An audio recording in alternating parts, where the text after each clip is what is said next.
sports education grassroots space and give them the opportunity to develop these foundation skills first. And then you won't get all of these types of injuries.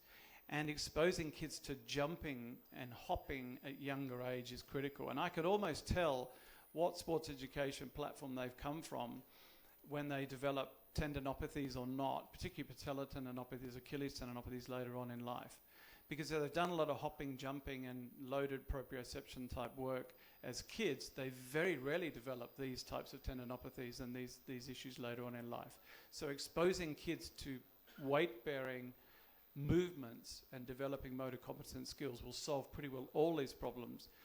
And we know that with a program focused on motor competence in girls, we can reduce their ACL injury rates by up to 70%. So I think that needs to be the focus, because it's extremely traumatic for an athlete to have an ACL injury, particularly a female. It increases the barriers to sport or entering sport because of the fear of injury. If we can remove that, we're going to get more athletes coming into the system and better performance outcomes because of reduced injury rates. So for me, that is the most important thing. Thank you, Klaus. So we move on. There are a lot of more injuries which can happen. So taping is one way of resistance bands are reducing the injury, which you can see. I'll show the video later.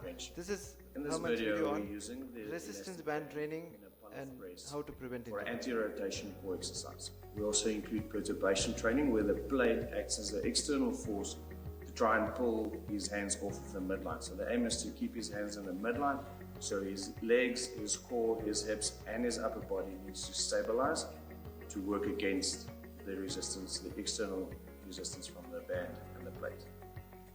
Okay.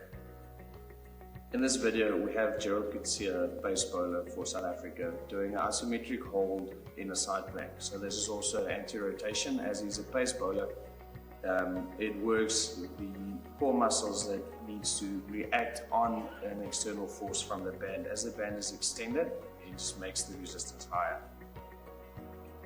Adding the resistance band to your training program can be beneficial in so many ways. It's a different type of stimulation on the body, and it's easy to incorporate. It can either make your exercise a bit more difficult or make it easier in certain cases where you need to regress some of the exercises. Thank you. We'll